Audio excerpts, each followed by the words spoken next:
put on the comments what type of ball it is, so I know what material it is. So why is it squashing so much? Also, pay attention to your arches here. I don't know if you've gotten your reference yet, but you should get a reference. So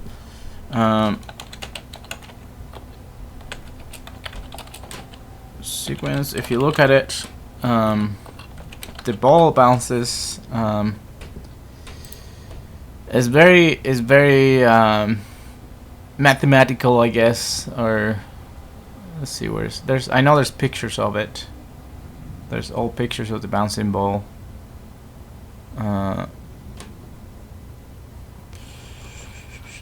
They look like this guy's here. Yeah, if you go online and look for them, you'll see the arches. They have a very specific shape. It's kind of like a third of the previous bounce, depending on what material the ball is. You know, if it's softer, it might be different, but a lot of balls will do this thing. They'll bounce, and the next apex of the bounce is about a third of the way up. You know, and the spacing kind of doesn't change much until the very end, actually, between the bounces. But yeah, pay attention to that. So let's see, reproduction. So see the path here is this is a really big drop, and I guess if it was a really big a really soft ball, it wouldn't bounce as much. But yeah, see, make sure the spacing here, like this arc is a lot wider than the first one, and the very first one and the second one. This is a lot wider, so pay attention to that, please.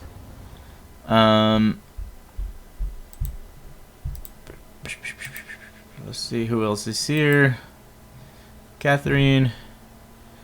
So ball bounce is gonna hit a box first, I guess. And yeah, your arches have kind of that shape that we want to see. This angle might have to change a little bit. It might have to be falling from a little bit higher, because you know it's kind of like a mirror almost. You know, it would kind of bounce on the same angle, but this side is good.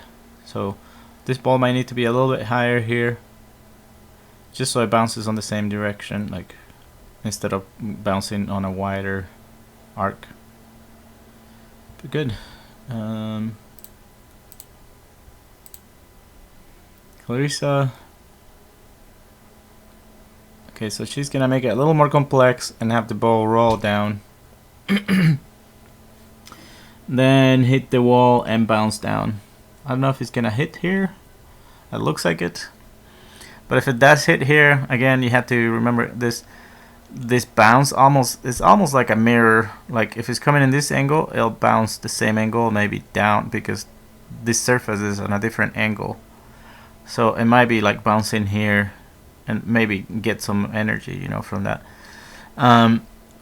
But if you want to keep it simple, which I would, since it's the first thing you animate, yeah, I would just make it hit here, bounce, not hit this part, so it doesn't complicate your life, and just have it bounce away. But same thing with the shapes of the arcs here. You have to pay attention to that. Let's see, anybody else? Alex. Good. So the arch are looking good. I guess there's an angle here, so the ball bounces a little bit flatter. That's great. Very good. Good.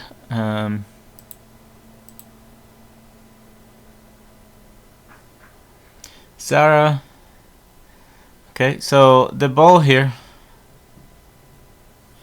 So I guess I can't remember exactly what I said in the class, and the videos aren't up yet. Oh, the videos are not up yet. I'll have to make sure they're up there on the channel. So this is good, except the ball kind of, you know, it would get some energy from the fall to bounce here. Boink, boink, boink. Right here, it almost looks like it's sliding down, you know. And unless it was a bowling ball or something really heavy, it would have a little more of a bounce to it from step to step. And this actually might be super hard.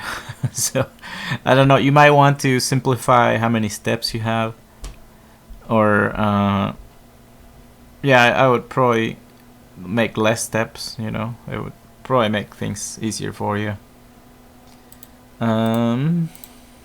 See, is anybody else? I think that's everybody. Okay, so today I'm going to show you a couple of things about animation. So I hope you can pay attention.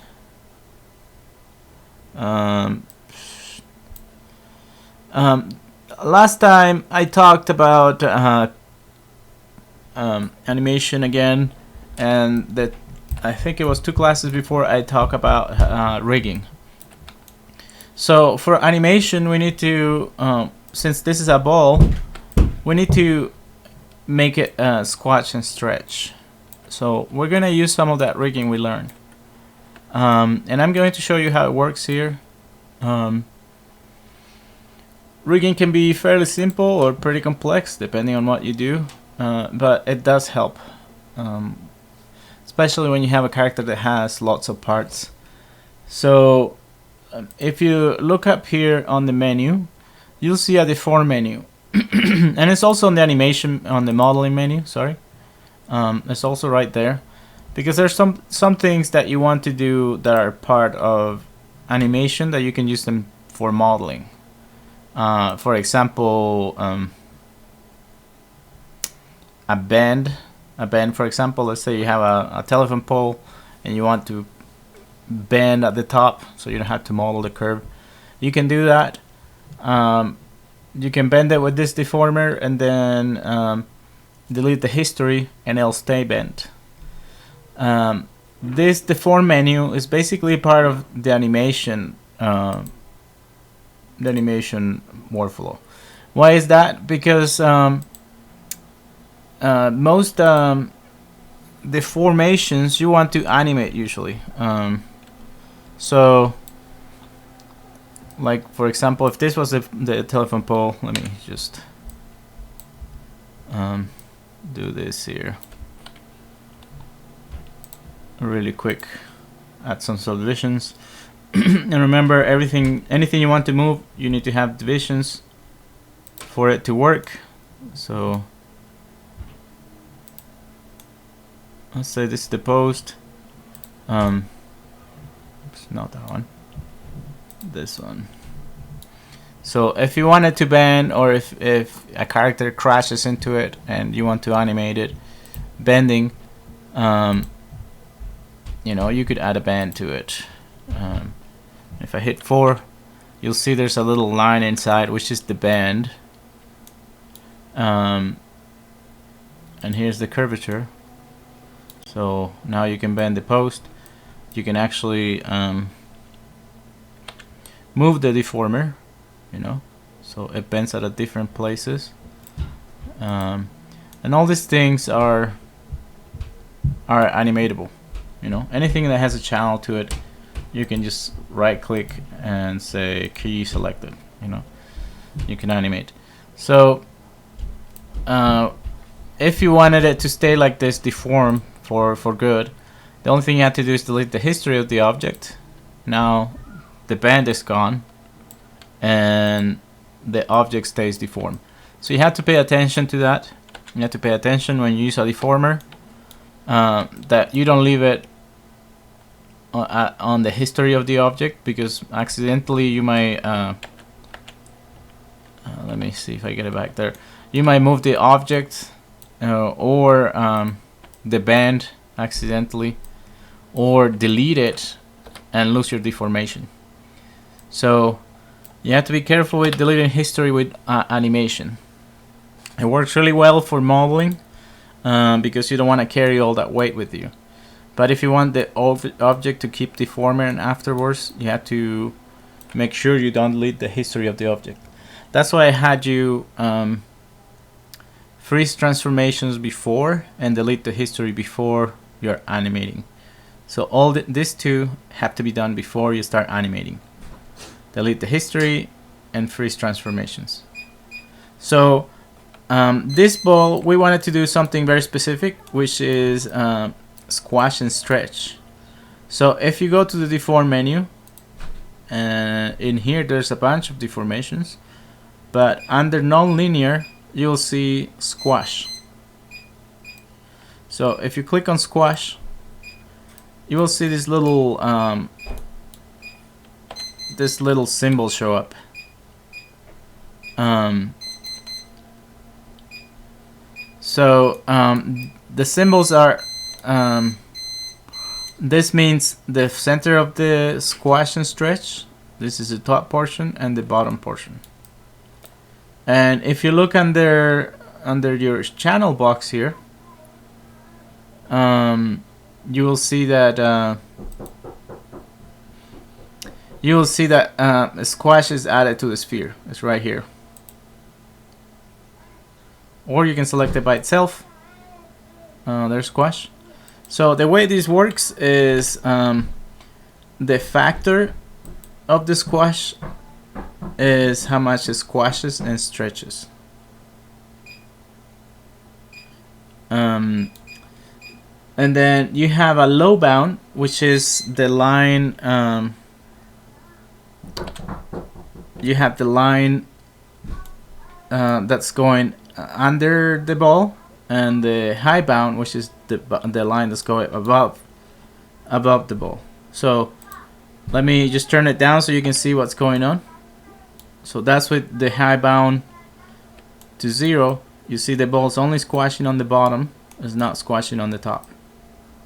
And if I move the squash handle, you'll see the squash is moving around the ball. So you can get some pretty interesting animations with this also, I guess. But in this case, we want the squash to follow the ball around. So the other thing is that we want the ball to squash towards the bottom, because the ball is gonna hit the floor with the bottom of it first. So let's say this is the ball is over here, and see, we need to parent the squash so it follows the ball. So let's say the ball, you animated the ball, and at this point is hitting the ground. So usually you start by animating the biggest movements first, and then the smallest movement. So the biggest movement on the bouncing ball would be the bouncing, obviously. The secondary movement would probably be either the squash or the rotation of the ball. So you start with the movement first. Let's say I animated the ball bouncing, and at this point it hits the ground. If I squash it now, it's going to squash towards the center of the squash handle. So what we need to do, and you're gonna have to do this. So I'm gonna show you how to do it again. So let's say you start with the ball here at 0. This is how, when you create the ball, how it shows up. So we're going to pretend the grid is our ground. So I'm going to hit the space bar and go to the side view or the front view, it doesn't matter. And if you hold X, you will see the icon for the move tool. The center of it changes. So what does that mean? And you can see it changing up here too on the top. That means when you hold X on your keyboard, let me turn on Karnak here. Karnak. When you hold X, it means you're you want to snap to the grid, kind of like in Photoshop, snapping to a grid, or any other software with a grid. So X will snap to the grid, and on the side, I'm looking at the grid here. My ball is 2 units wide, so if I hold X and move it up, it's gonna snap to the next unit. So now it's sitting right on top of the grid, which is what I want, because I'm gonna pretend the grid is my ground. But if you look at the channel box here, it's remembering that I moved it 1 unit up. So I need to freeze its transformations till it tell Maya this is the default position where I want it to be. So I'm gonna hit freeze transformation. it forgets I moved it up and it's saying, oh, okay, this is 0 position. It's on top of the grid. And that's the default scale. And I'm also going to delete the history just to start clean. Now I'm ready to go with this. I'm going to add this squash and stretch. So I'm going to go deform, nonlinear, squash. So the squash is added, but as you see, it got added to the middle of the ball. So when I squash the ball, which is under factor here on the channel box, it'll squash towards the middle. So it'll lift from the ground, which is not what I want. That would mess up your animation, you know. So I want it to squash towards the floor when it hits the floor. So what I'm going to do is move the squash handle down. So I'm gonna hit W here to get the move tool. And again, I'm going to hold X. So remember, holding X snaps to the grid. So I'm going to make the center of the squash snap to the floor. So hold X, I move it down. There it is at the bottom of the ball. So now when I with the factor, when I change the squash, oops, the ball squashes, but it only squashes halfway down. And that is because the squash handle on top is not, it doesn't cover the whole ball, so it only starts from halfway on the ball. So I'm going to, the high bound, I'm going to type 2 in here, so the squash handle's bigger towards the top. And you see that that moved my center, so I'm going to make the low bound the same, -2. Now the squash handle is at the bottom of the ball. So when I squash, there's the factor right here, the ball will squash towards the floor. So if it's falling, it'll squash towards the floor. Now the only problem I have is that the squash handle is not following the ball. If I move the ball, you know, the squash handle stays put, and you know, it'll still, the squash will still affect it, but it's so way out there that it's doing some weird, giving you some weird results. So that's not what we want. So what we need to do is parent the squash handle. So if you remember, you can just select the child first, which is the squash handle, and the father, and hit P, or the parent, I guess. So now you see a group inside your outliner. If you don't see the outliner, click on this button and it will show up. If you open the group, you see the squash handle inside. So now if I move the ball, the squash handle will follow. Oh, it's not following. Oh, I did it backwards. I totally did backwards. Okay, so let me undo this. So we always need to select the child first. Child will be squash handle, and parent second. Hit P. Why is it doing it backwards?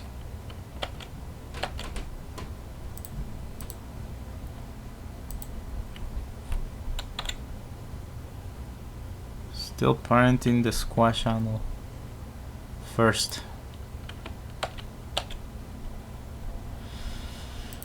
Oh well, so when you have problems like this, you can always use a controller. So a controller is just a curve, something that will not render, that you put in here to parent everything to.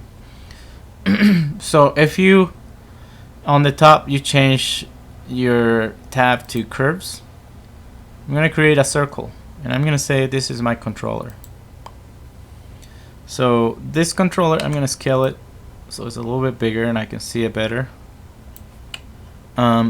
This is going to be my parent to everything. So when I move this circle, everything moves with it. So I'm going to select the sphere and the squash handle, and last the circle, and I'm gonna hit P. Now this guy is the parent of everything. So if you open it, you'll see inside of it is the sphere and the squash handle.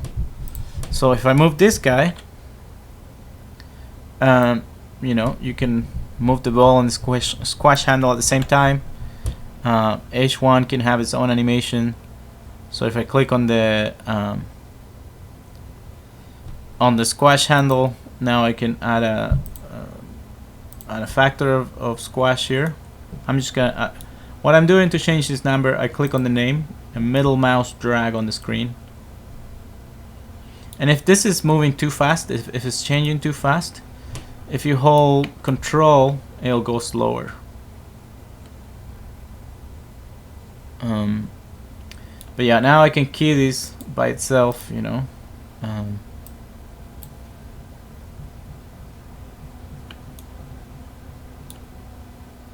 In time, you know, so you have an animation there. And the circle can have its own animation. So I've already done a rig here, so you guys do not have to do the rig. You can animate the ball with just a squash handle and a circle to move it around if you wanted to. This would be the simplest way to do it.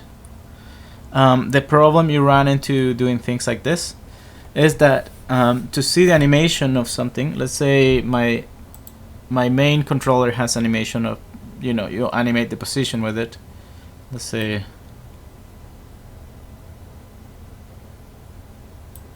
so Alex is saying I already made the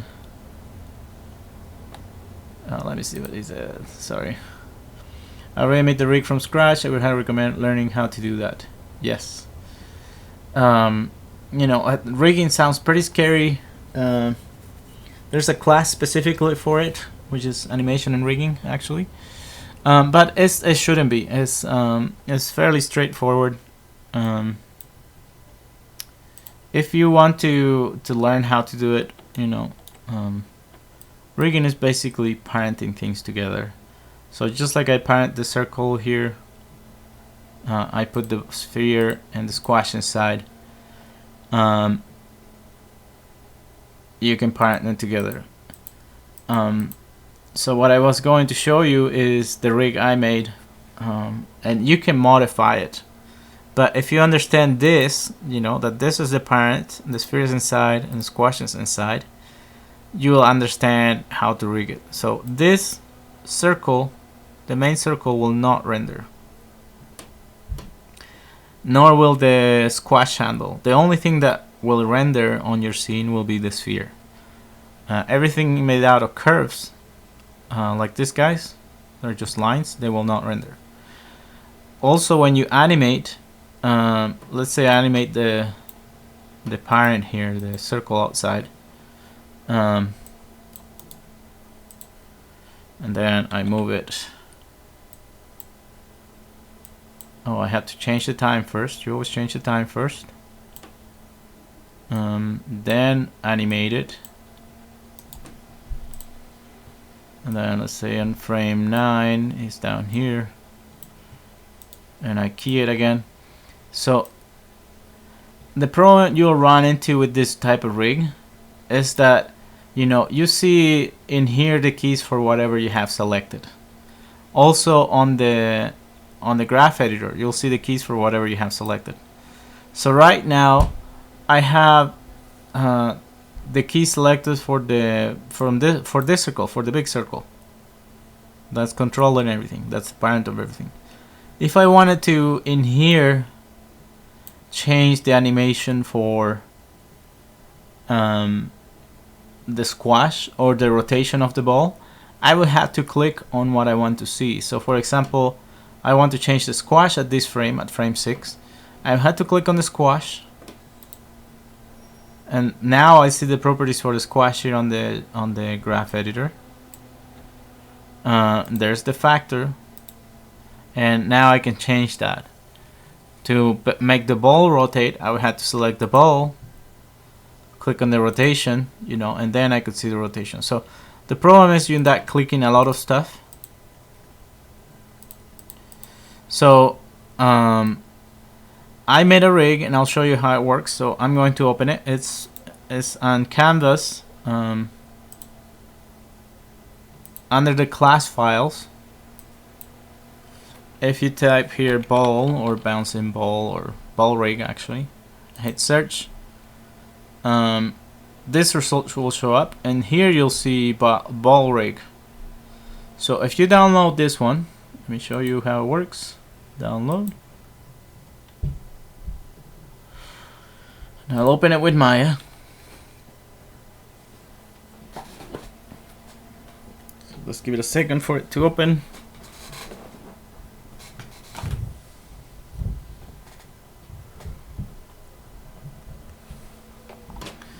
Okay, so the way this works, still loading, I guess. Okay, so the way this works is you have a parent circle on the outside, like I showed you, just like in the other scene. This is that circle that is parent of everything.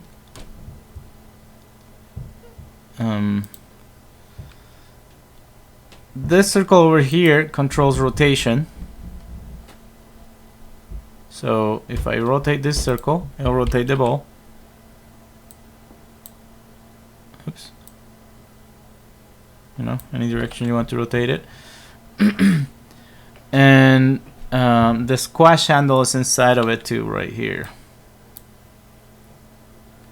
But rather than clicking on each item by separate, you know, rather than clicking the rotation, looking at the rotation here, the position, looking at the position here, what I've done is on this controller, on the main controller, I put everything inside of it. So when you click on it and go to the channel box,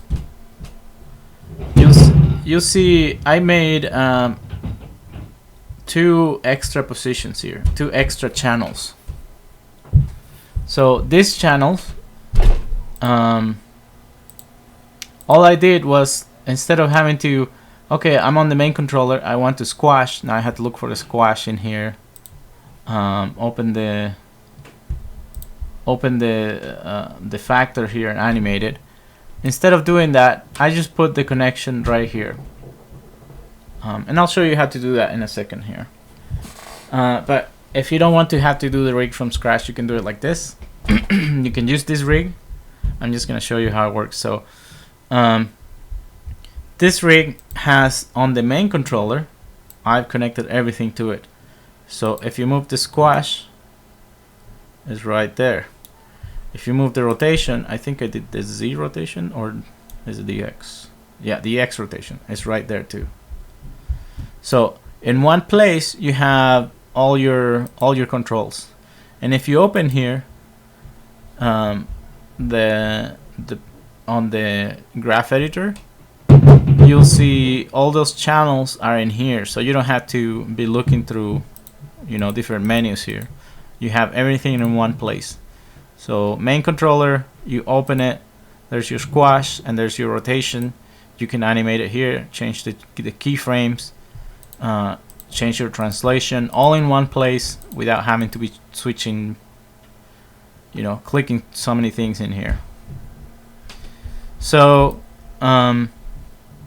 what you would do is, you know, you go to the main controller, you know, you set up your keys for movement first usually, then if you need to adjust them, and here's your movement, you know, whatever has a keyframe, it will show here on the graph editor. Translate Z doesn't have any, so this ball is not moving this way, it's not moving this way at all, so it doesn't have any keyframes for that. So you're only seeing animation on the translate X, which is side to side, and on the translate Y. So you can have it show only one curve, so it's not so confusing. You can have it show 2 curves like this, and over here it can stack the curves for you to see. You can have them separate, you know, stack one on top of the other. This is a little confusing, I think. I think this is a little bit better. but you can see all in one place. So it keeps things simple. So let me just delete these guys because they don't need to be there. So there we go. Now I can add a keyframe to the squash in here. So let's say in here is the ball stretched. So there's squash. I'm going to stretch it and then set a keyframe to it. Then in here is hitting, so I'm going to squash it.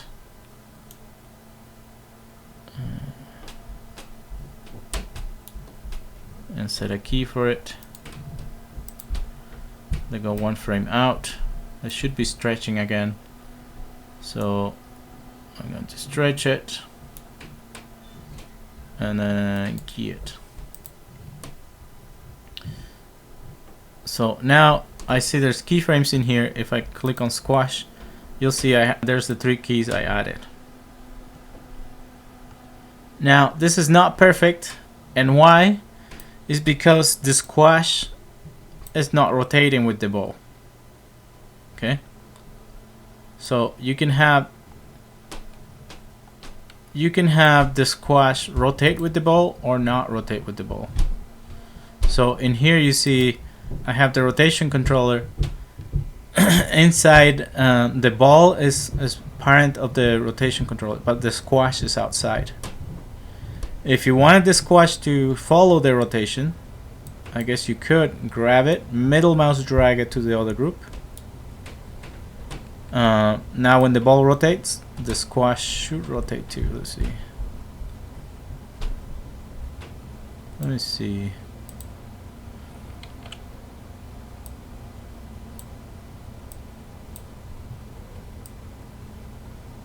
Oh, whoops, I gotta do it on the main controller.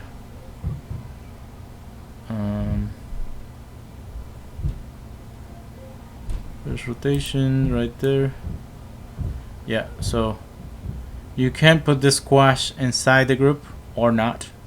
I leave that up to you because it depends how you animate it. Some people wants to animate the rotation of the squash handle independently. Some people wants to have it parented. That's completely up to you. Like, you can do it either way. You won't break anything if you put the squash inside the group, you know, for rotation. But you might run into a problem here when you hit the ground. You'll have to zero out the rotation again. That's the problem. So see, when I hit the ground, the squash is still rotated, and if I want to rotate it back to 0, if I go to the main controller, make the rotation 0, that's gonna rotate my ball also. So let me just undo all this stuff, or just grab out the squash handle and grab it out of this group. So middle mouse, drag it out. Now it's outside the group. So if you click on the squash handle, you can rotate it by itself and animate that rotation separately. Okay, so you can use this rig or not if you want to use it. It is on the class files, so you just have to go to class files, again type ball, and it's ball rig. Just know that all your controls are inside the main controller. So if you click on main controller, you'll see squash, rotation, and then the move and rotate for the main controller. Usually the main controller, you just want to use it for position. You don't want to rotate that. You want to use the rotation from here, which is this circle. If you want to keep things simple, you know, you could just do it like this. You could just have a ball with a squash, and just move it around. You know. I'm going to open it for some questions, and I'm going to show you how I link the ball to the sphere here. I mean to the circle. how I put the control here. It's fairly easy. I'll just show you how to do it in a second here. But I see Alex has a question, and I want to know if anybody else has questions. So go ahead, Alex. Screen really quick. Yeah. So I want to start this over. I've already keyed a bunch of stuff. Like I don't really like the way it came out. It's not complete yet, but I wanted to. I want to be able to delete all of these frames. But when I do that, it just spazzes out. I don't know what these handles even really are, or what they do, or why that's happening at all. What happens when I delete all those keys? It might be from. Wow. Yeah, that's a lot of them. You want to delete everything? Everything except the first frame. Like I still want to use the rig. Okay. So you can on your channel blocks, if you right click on whatever you have animated. Yeah, right there you can say break connection. Break connection. Do the same on the other one.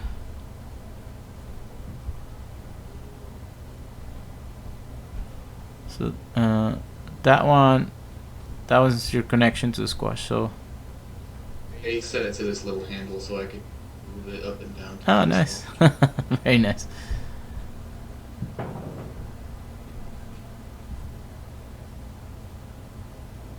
Okay, so now that's just not animated. Great. And I was having trouble like getting the curves to work the way I kind of expected them to. Doesn't help that I like.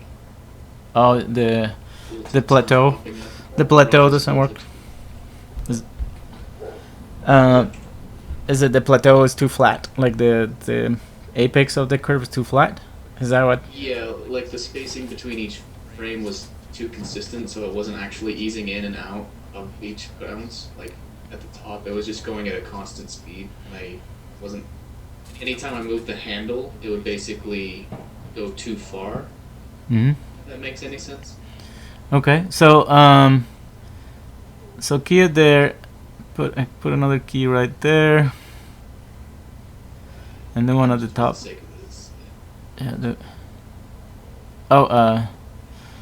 You know what? That's all in the same frame. Yeah, we didn't move frames. So it doesn't matter what frame they are. You can. So we just can see what's doing. Why that happen? What in the world?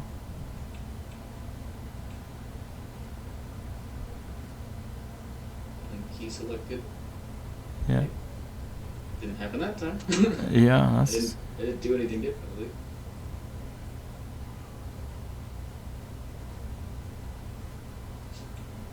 And just a little bit more. Yeah. So.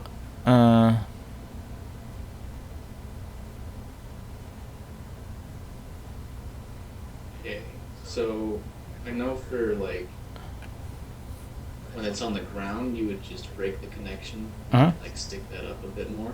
Yep. Let's see if that does it. I guess that's a little better. The way I was doing it was just I was thinking of it more traditionally, and it didn't really work out. Okay. Actually, go up to visualize on the top menu, and turn off. Say Ungost selected, and then. Or say Ungost all. I guess I don't know why. Okay. Now, select your main controller, and go to visualize again. And say create editable motion trail. You'll be able to see. Okay, so that's how it's different from your curve. It's not too bad actually, but you can grab that curve on the apex, like that keyframe on the apex, and yeah, move it up, and it should update your. Also on the on the graph editor, if you select the curve on the apex, also on the that one. See on the top those where the same place where you break your handles. There's one that says in and out. I think with those you can change the curve. So you click one of those. Clamp flat because you can't grab the handle and bring it in, can you? The handle here? Yeah, can you squish it in? No. All I can do is raise and lower it. Yeah, I know there's a control for that. It's because that's what was bugging you, right? It was making the apex too flat. Yeah, like if I could add another point, like I guess you could just do it like this. Yeah, but it'd be defeat the purpose. It would make it too complicated. Defeat the purpose of the curve, right? Yeah, I think. Where is it? I know there's a control there. I think it's the in and out. This I think just changes, like for new frames. Like when I make a new frame, it'll affect that, but I don't think it affects frames that exist. Yeah, you're right.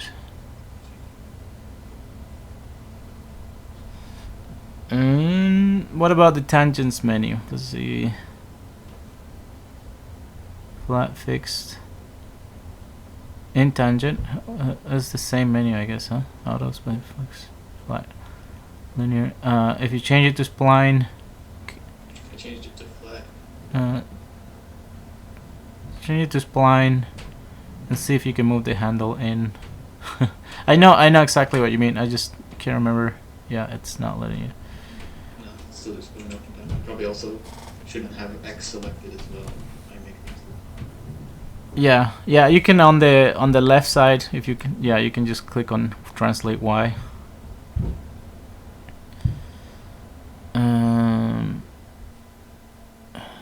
Do we need to turn off auto tangents? Unlock channel. Oh, I forgot how to do this. Let me do a search because I don't know everything. So.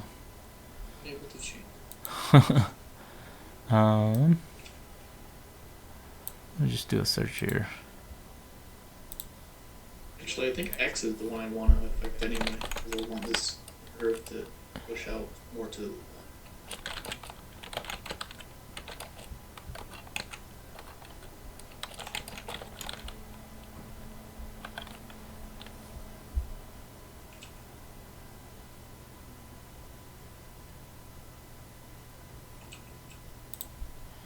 Change tangent weight, I guess.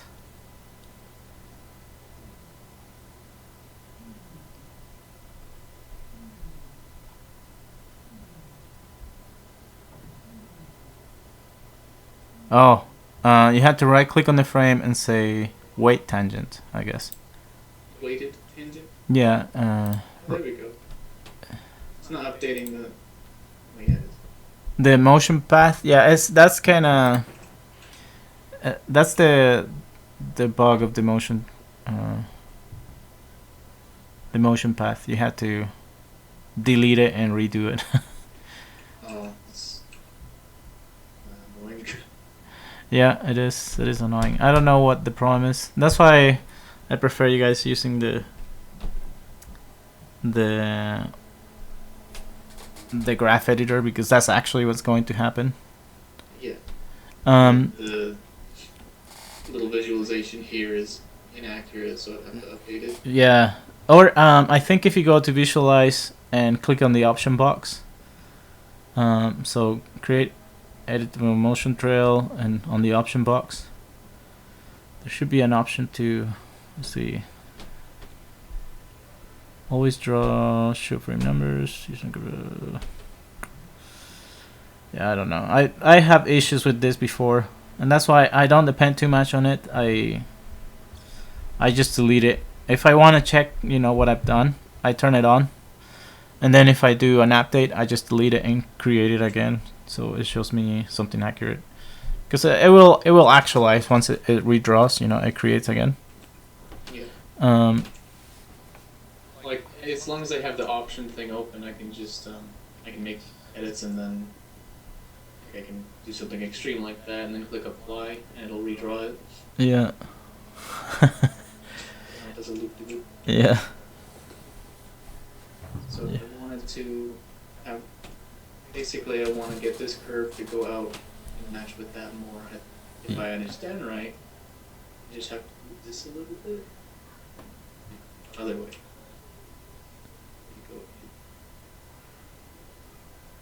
Kinda. Yeah, that's going. I think the bottom hit is a little bit off. But you can grab keyframes on the motion trail too and move them at least, you know. Well, but I need this to not curve inward like that. Yeah. And is that because of this other head right here? It might be. It might be the X. The X is. Let's see. So it's moving up, and the speed that's going sideways is X. I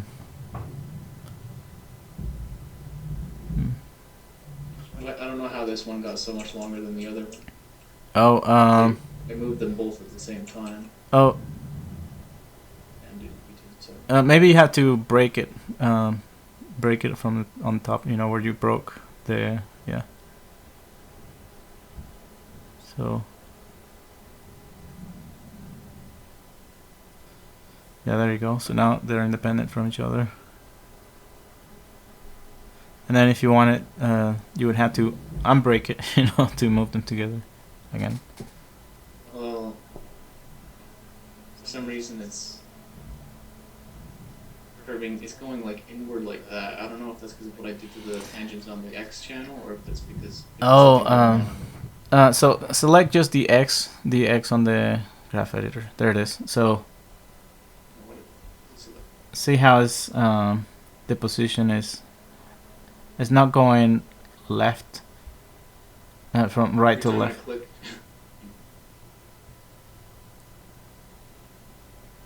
For some reason, every time I clicked, it was selecting the whole controller. So it's because of this weird curve. Huh? Yeah. So it's not flat curve. So it kind of speeds up after the keyframe on the X direction. So I wonder what would happen if you just delete that keyframe altogether. Like, we can always undo, I guess. Just delete it. I wonder if you can control the apex of the curve by just the Y axis. Still has that weird end in it.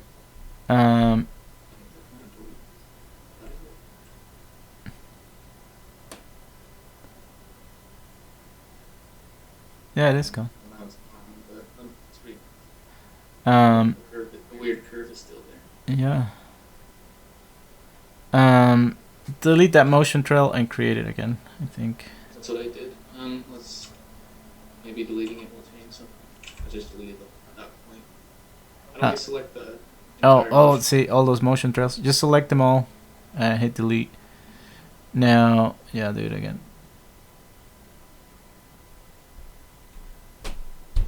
There we go. So it is wonky there. So select that and that keyframe on top of the Y-axis. Oh, the keyframe's back on the. What in the world?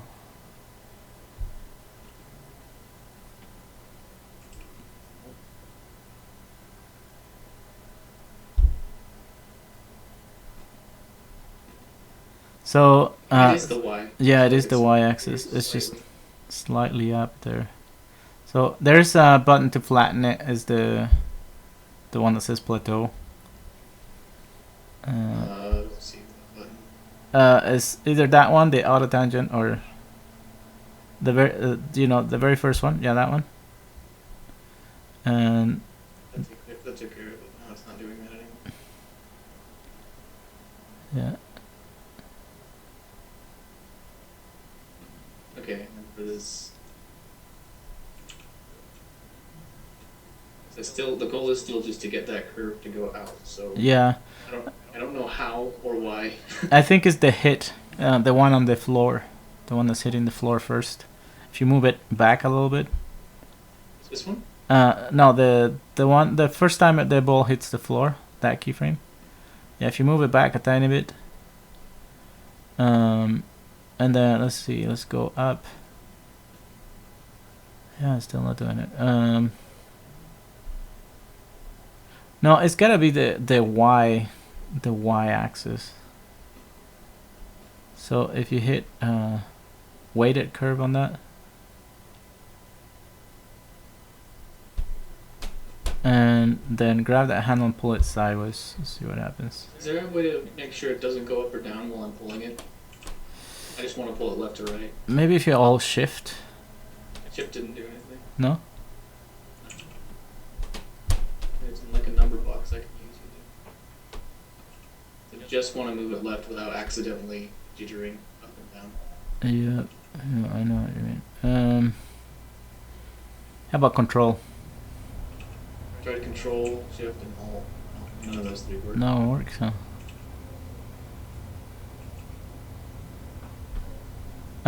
Grab the bottom keyframe where it hits the ground. Yep. And now on those tangents. Oh, you mean the keyframe, right? Yeah, here. Yeah, that one. And the tangents, move them up a little bit more. Both of them? Yeah, just that one so it matches first, you know. And now let's look up in here. We have to update the motion trail, I guess. Yeah, that's a bit too much. It'd be nice if it would actually. It would be live. Yeah, live. I know it'd be nice, but it's kind of old. I guess Autodesk doesn't want us to have nice things. I took a random guess that time and it worked perfectly. Yeah. Okay, I think I kind of understand now. Yeah. I'll fiddle with it a lot. Yeah, I don't know why it's not a live update. If you move it from the motion trail itself, I think it kind of shows you. Yeah, like if you move the motion trail, it at least updates while I'm doing that. Yeah, but you don't see the tangents there. So if you right click on the motion trail on the right there, shoot, there. So see where it says show in tangent, show out tangent. On the yeah, right there. Show those two. If you check them on, it should show you the tangents. Is this the same tangents that are in the graph editor? I've tried using them. Yeah, I guess it is. Oh, it still updates though. Yeah, it updates there. Still have the tangents being broken. So this is which frame is this? So if I That's break those, and I need to left. Okay, and they're still broken. yeah. Okay, that at least works a little better. Yeah. I've been taking up a lot of time, but no one else has said anything in chat, so I do have another question. Yeah. Unless someone else wants some. Anybody else has tried to animate or had questions yet?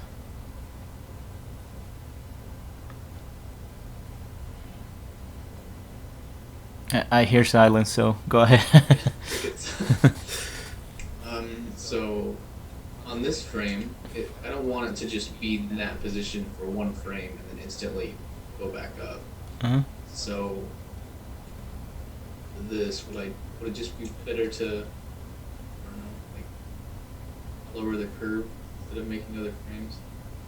Because I want it to stay in position long enough for, because if this was a ball bouncing, right, it wouldn't just touch the ground and then it'd be back up as in the very next frame. It would be on the ground for maybe 2 or 3 frames while it squishes and then comes back out of the squish. You understand what I mean? Yeah. You would have to make another keyframe. The same with the same value. I'm always worried about doing that because when you have like multiple keyframes that close to each other with different tangents, it just spazzes out. But you can make them be linear between them. You can break the tangents between them. So you could just make another keyframe there.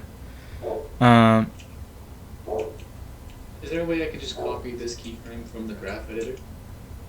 Yes. Let's see. So you can say Control C and I think Control V.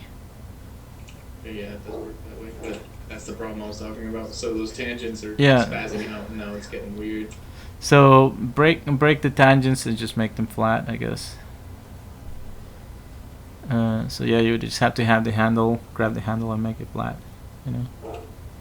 I just selected between these two. Said it's flat. Yeah. Okay, so now it's there for reframes and it's sliding because I didn't do the X. But yeah, just keep in mind that when it hits the ground, it's just there for very little, very little. Like if you watch most animations, most reference animations you'll see.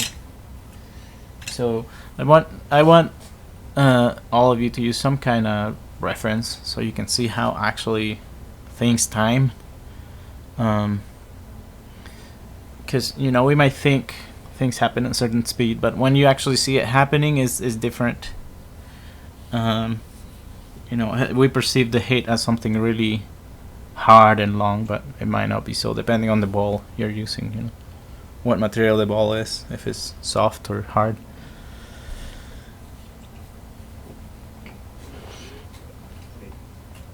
Alright, I don't think I really need any other help in that. Okay, any other questions? Anybody else has tried to animate yet? Or I guess most people was just doing their drawing first. So make sure your drawing is good, like the curves at least are the way they should be for whatever material your ball is. You have to look for reference either online or make your own, record it with your phone, you know. If it's a basketball, actually throw a basketball and see how long it takes to bounce, how high it jumps, depending on how far off the ground you throw it down, you know. All those things will change your animation a lot. So having reference is super important. Just like when you're going to animate a character, you don't want to start just moving stuff around and then realize it's all wrong. You want to act it first and then improve on your reference, you know. So that's what I have for you guys today. If you have any questions, please email me. At the very least, try to animate the ball with just a squash and stretch on it.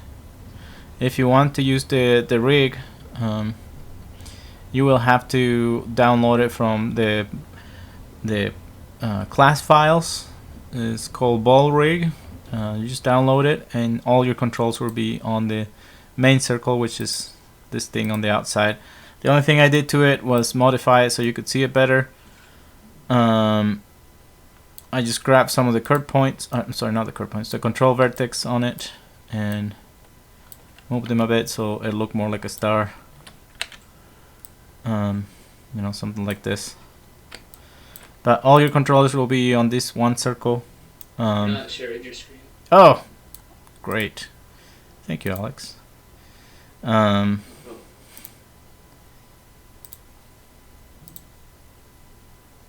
Yes, I will put the last week's class up. I don't know. I thought I did. I forgot, I guess. I will put the last classes up when I talk about animation and rigging.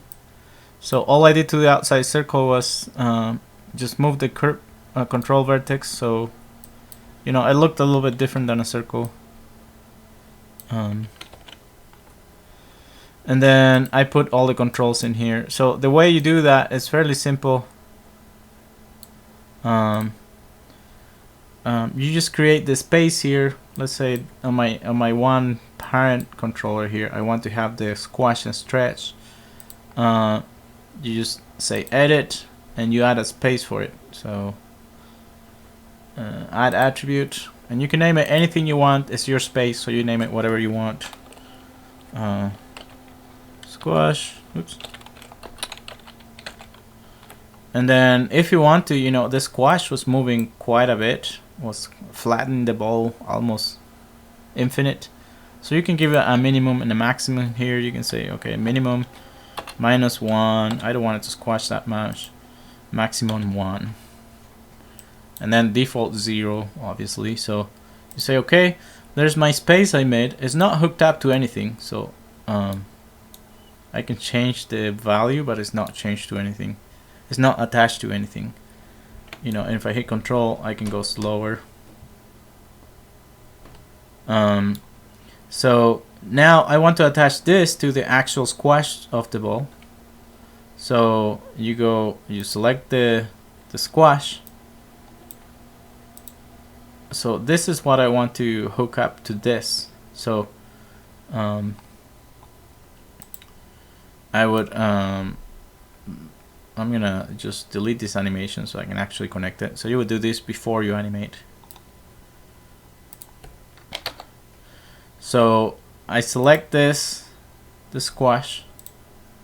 There's my factor, and I know I want to put that on this curve.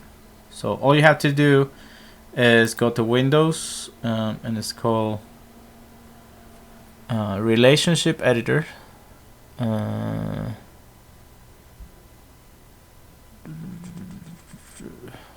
called Deformer Display.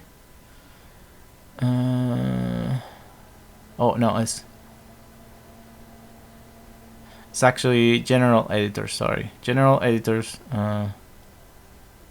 Where is it? Connection Editor. So Connection Editor will say what's connected to what. So I have the big curve selected, so that's what's showing in here. And if I go to the very bottom, you'll see, oh, there's the space I made. So if you select it, you're telling I want whatever's on the left side to control what's on the right side. So on the right side, I'm going to open the squash handle, select the factor, say reload right, because now my squash handle is selected.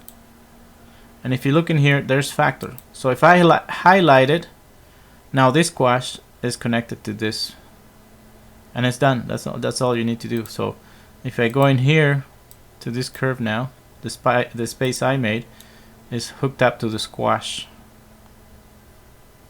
So that's all I did for the rig. So you guys can look at it if you want to use the rig. But other than that, I'm going to upload these videos right now so you guys can rewatch them, especially the ones from last classes. But I don't have anything else. If you guys don't have questions, I guess I'll see you tomorrow. Any questions? Let me look at the chat here. Oh, can you change the size of the ball using the rig you made? Yes, Sarah, you would have to just change the main controller. So let me share my screen again. And you usually want to do those things before you start animating, you know, defining this is the size I want the ball to be for sure, you know, and then hook it up and animate it. But you can change the main controller, scale it, and it will scale the ball also, because it is a child of it. So, and I'm not keying it, so it's not going to be animated, it's just going to stay that size, you know. All the animation is still going to happen the same. It's gonna look weird now because the ball's bigger. But yeah, you can scale it afterwards. So usually you want to define like the size, the scale of your character and the position before you start animating. You get it set. You delete the history of the object and freeze transformations. So it knows that's your default position and scale. Any other questions?